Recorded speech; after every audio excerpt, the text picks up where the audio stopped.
When I watch this piece, there's just so many things I notice, even if some of the things you like this guy saying. He's sitting on a green screen. Joe Biden, the whole of him's on this sort of green screen. And to be honest, considering he's now in his 70s, he does look very young. Let's just watch the video to see the amount of things that he's talking about. The failure in Afghanistan is not happening yet, he says, which bizarre, but let's roll that one. Mr. President, how serious was the corruption among the Afghanistan government to this mission failing there? Well, first of all, the mission hasn't failed yet.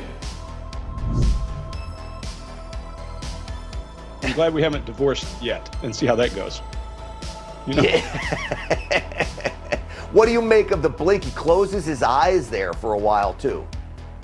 Yeah, if you watch, he's breaking contact, and in the beginning I thought maybe he looked over at a monitor or something to pick up some, centering. It's possible that as he is thinking, his eyes are drifting kind of down into his left, and he blinks his eyes or closes his eyes for space. People do that all the time, and we access parts of our brain and our eyes move around. Everybody's baseline's a little different, but yeah, we move our eyes around to pick up information.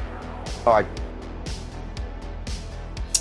Well, I don't see any eagles, but there's a lot of symbols and things in those flags. But anyway, that's supposed to be Biden. At the beginning of this programme, that's supposed to be Biden. Does he look like Biden? Really? No. And then once you take his head off, because that's the bit with the wrinkles and etc., do you see how young he looks? And don't forget, Biden has blue eyes. This person doesn't.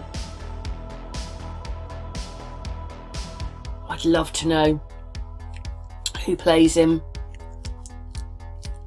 who's deep faked in or whatever they do.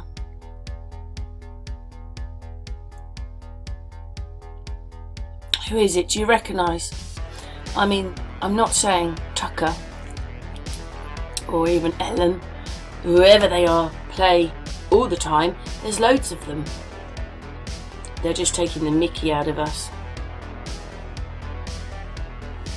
Brown eyes he's got, or dark eyes. And then I did notice up here in a minute there, look, ooh, do you see that? Let's go and do that again. Look up here. See that?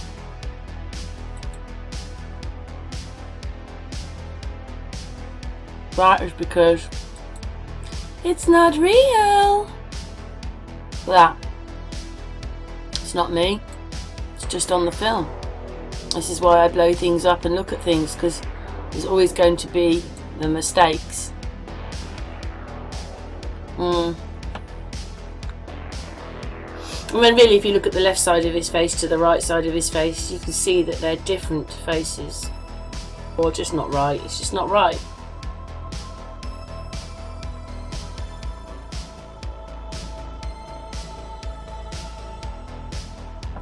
I wonder who it is. I'll tell you what we're going to do. Right, this is what we're going to do. Those are to the lines on his face.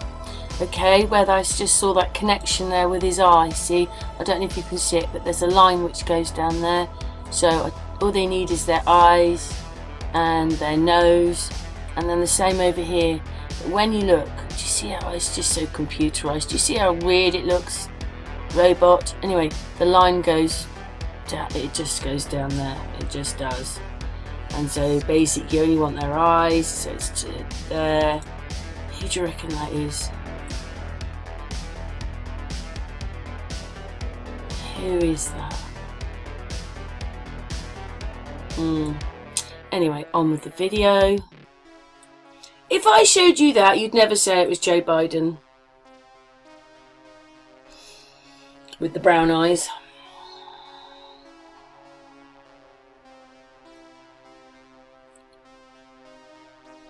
Or black eyes.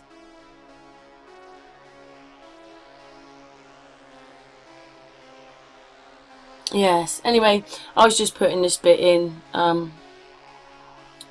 as I so bought into it, and you know, a few steps on, you realise what you're looking at. It's not real. But anyway, what we're going to do is, because this video is coming to an end, wibble wobble, and then whoosh, something goes across his face there. We're going to move on with the video now. Just for fun, I want to play Trump at his best. You know, he had a rally this week. Let's roll that one in real quick on the backside. Sure. Yeah, got it. Together we will take back the House, we will take back the Senate, and we will take back America. We're not going to let this happen. Yeah, perfect. Gregory, I mean, this is Trump. I love that guy. I know you do. This is Trump at his best when he's not scripted, when he's on message, and then when he drives home the last message. When you watch him on a teleprompter, one thing he got from being president is he doesn't dance around and use his arms wildly anymore. He's very contained with that until he gets to drive his point. So he's right at home. He's in front of his base. So it's comfortable. Well, Joe Biden could take some cues from President Trump. Gregory Hartley, it's always great having you on the program. Fascinating stuff. Pleasure. Thank you. Thank you. We'll get you back again real soon. Absolutely. All right. Hunter's slimy business dealings. All right. They have officially infiltrated big old dad's White House, the big guy's White House. Welcome to Stinchfield. Happy Friday to everyone. So the Democrat Party is filled with Marxists that just might sink themselves. Wouldn't that be nice? Their hypocrisy is always on full display. Chicago, or Chirac, as we have now been calling it, aptly dubbed, right, is self-destructing. This month, gun-toting thugs in that city have already shot 160 people, killing 31 of them. And now, Joe Biden is promising to send a federal strike force to crack down on the violence. My hope and my expectation is that they're going to be coming relatively soon. I've made no secret of the fact that I think this is a matter of incredible urgency. And if I think the president's plan is to make a big difference in localities like Chicago this summer. Well, I'm about to prove to you how she's such a hypocrite. That, of course, is Chicago's Mayor Lori Lightfoot. Matter of incredible urgency, she says. Last summer, facing the same murder spree, nearly the exact same numbers of murders, President Trump ordered a surge of hundreds of ATF and other federal agencies and agents to flood the streets of Chicago to go after the illegal guns and gangbangers using those guns. President Trump dubbed it Operation Legend. But guess who didn't want the federal help back then? She turned it away. She wanted to anyway, Lori Lightfoot. This is what she said about President Trump's law enforcement surge last summer. It's what we call tyranny and dictatorship. And we are not having it in Chicago.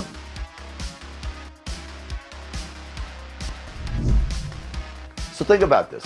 Lori Lightfoot wants federal help now because Joe Biden is sending it.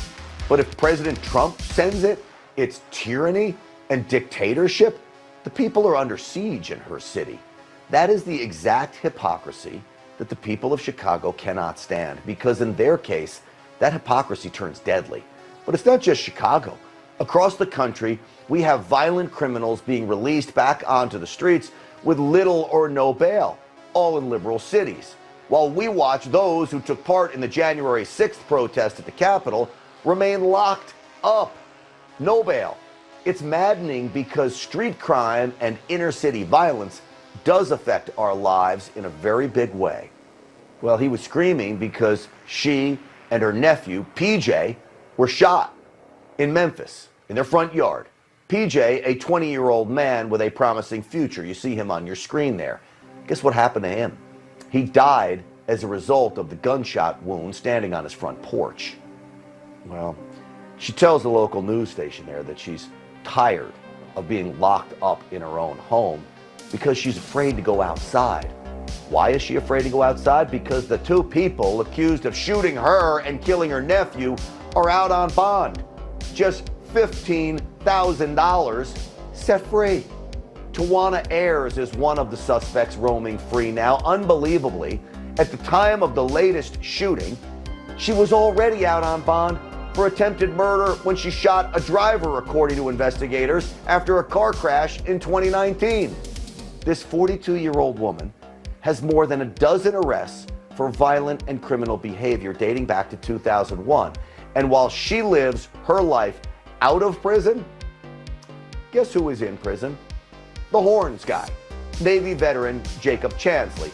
He's a man with no criminal history, a man who's never posed a threat to anyone.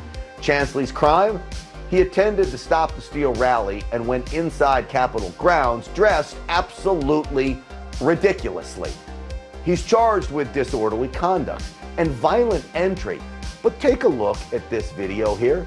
The man walked through an open door with a giant crowd and was not violent or causing any damage.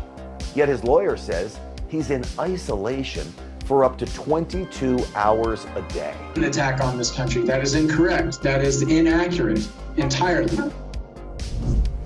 Well, that's Jacob himself there.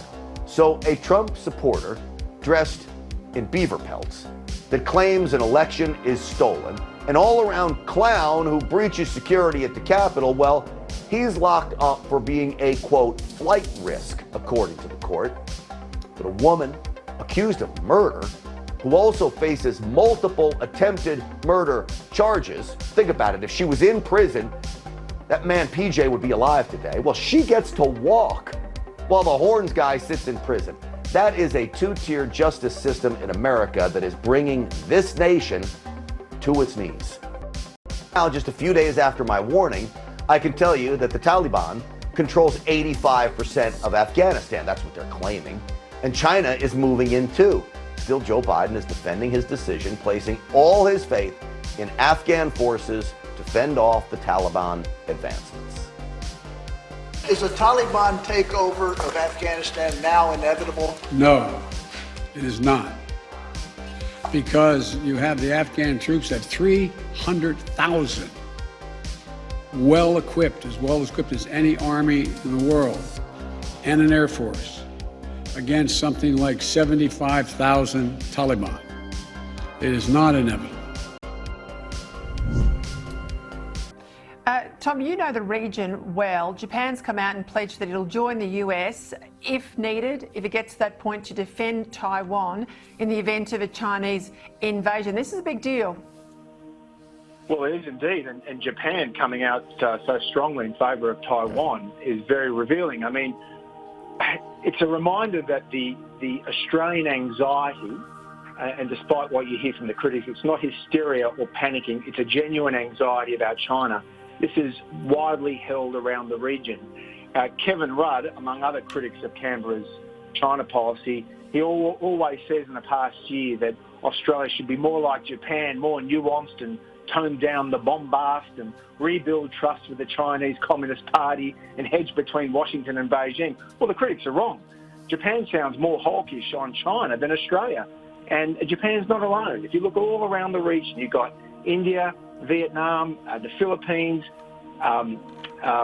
Thailand, so on and so forth. They're increasingly anxious about China's bullying, and those states want the United States to help lead efforts to check Beijing's regional ambitions. So Australia is not alone here.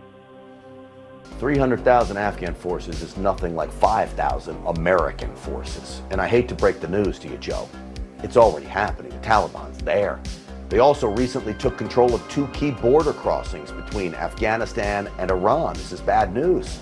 It's why I want a permanent base there. I know people hate to hear this, but you need 30,000 troops to stabilize that region, permanent base. We have them in Japan, we have them in Germany, all places where we fought wars. All right, this country, Afghanistan, they are raising children there to become anti-American jihadists. I would rather fight them when they become adults over there than on here, this soil.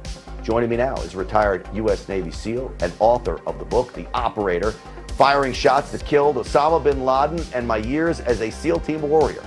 Robert O'Neill is with us. Robert, it's great to have you on the show. Hey, Grant. It's great to be here, and I got to tell you, I love that American flag on your lapel.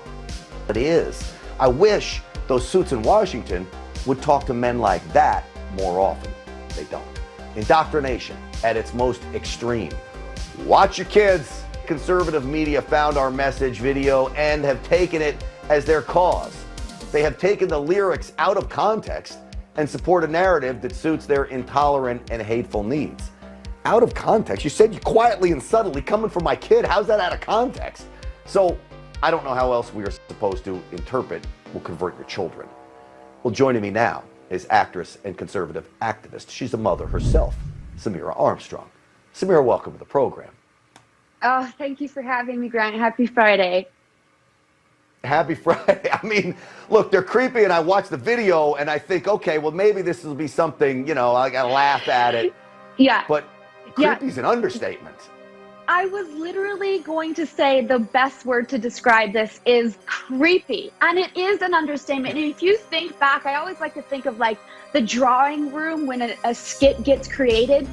Hey guys, you know how the right or the the conservatives think that there's like this gay agenda to take advantage of their children and turn them into gays themselves. Let's play on that and make a whole chorus song about that. How much time and effort did they put into this? If you think about how many times the words "we will convert your children" bit by bit actually came out of their mouth, it's really strange. I think they probably said, there's this guy Stinchfield on Newsmax. We're going to trigger him like you wouldn't believe, and he's got this chick that comes on, Samira, on Fridays, and they're going to go crazy over this. And guess what? They were right, Samira. They were right. They were right. And, it is also a little bit dangerous from what I've heard through the social media outlets. Some perhaps people on that particular song could be found within the Megan's list search engine. So that even gets even gnarlier if you think about it. It's so inappropriate and just unacceptable. Yeah, unacceptable. Okay, speaking of inappropriate and unacceptable, there's no better governor than Governor Cuomo of New York to talk about being unacceptable. He actually says that COVID was a tremendous benefit, and he was a tremendous benefit during COVID. Watch this. Samira, the arrogance is out of control. It's nauseating. I think I just threw up in my mouth watching that again. He's the ultimate narcissist. He's beyond tone deaf, and the only thing that he hears is the ego-driven echo chamber rattling around inside his skull. It's unbelievable how he can go up there and speak with such confidence, knowing what documented negligence has occurred to hundreds and thousands of families because of his COVID regulations in nursing homes. This man is a criminal, but it's been a personal benefit to him, especially with the $5+ million he made in his book deal. And governors have a new status, he says. It is. It's just, it's disgusting to think all of the people that died because of his nursing home, as you mentioned. Exactly. His nursing home decisions. Just so sad. All right, a little funny one here, kind of. Here is a UConn professor basically saying French food represents white privilege. Watch this. I'd like to tell you about the idea of food whiteness in French culture. By this I mean the use of food to reinforce whiteness as a dominant racial identity. A familiar strategy for them to act white is to eat French, most typically by consuming pork. Now, this one, she's got crazy eyes, Samira. That's the first thing. And so apparently my Grand Marnier souffle is out of control. Yeah. We're, as per usual, we are all on sync. It's the crazy eyes.